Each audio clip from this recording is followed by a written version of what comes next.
Okay, so here's your part 2 to why the silly stories, from the silly to the significant. I first learned the story of Rindercella and the Pransome Hints when I was about 12 years old. There was a lady at our church that used to say that around the campfire when we would go on church camping trips, and I just thought it was amusing, and I liked the challenge of the tongue twister, so I asked her to teach it to me.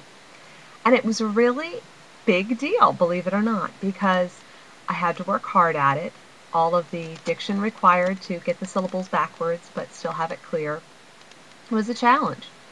Additionally, it gave me something cool and unique that I could do different places that I went where no one had ever heard it before. And it fit in with my love for storytelling.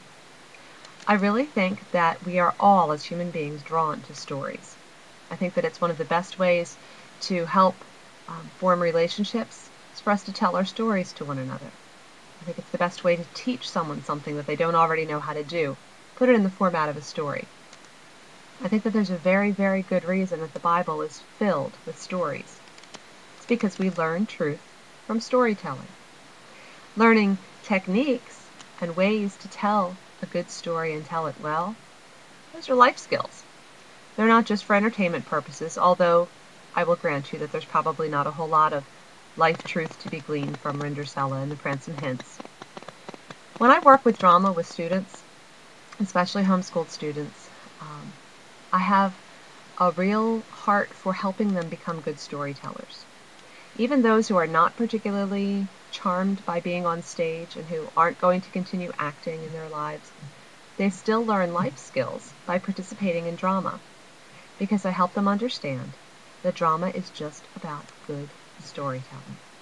It's a way of taking something that's in your heart, or within the heart of the playwright, or ideally both, the heart of the playwright and your own heart, and sharing it in an effective and meaningful way with the audience. It's really remarkable to see our audiences come away from our drama performances, not just delighted with what a good job the kids did and how hard they had worked to put the production together in that short an amount of time, but even more than that, to hear our audiences coming away from it saying, wow, it really moved me. I had never thought about those things that way before, but seeing those characters acted out gave me a whole different perspective. I'm going to go home and have to chew on that for a while.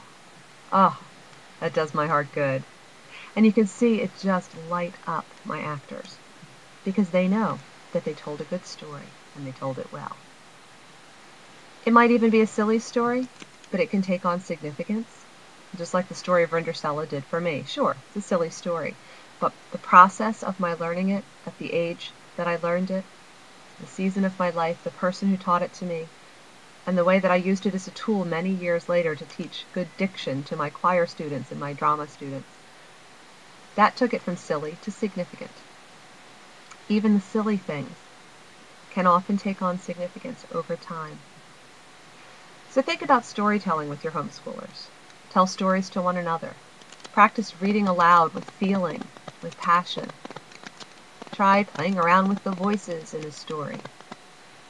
Better yet, involve your kid in some drama somewhere. Really help them come out of who they are all the time, and help them use other characters that they're portraying to help them become really good storytellers. If there's no drama available where you are, start some. That's one of the beautiful things about homeschooling. When one of our kids needs something, we say, well, let's see if we can find some other people, and let's get together and meet that need. It's a beautiful part about homeschooling and community.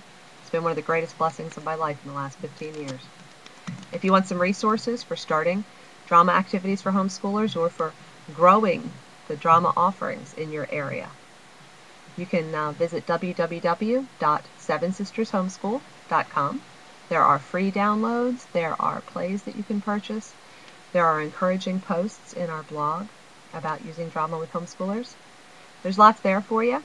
There's more coming all the time because drama is near and dear to my heart, and I am currently working on the script for Drama Camp 2012. That's just a few months away now. But anyway, drama. It's storytelling. And remember that even the most silly of stories can become something significant. Give it a try. We work on it regularly around here. Have you worked on it?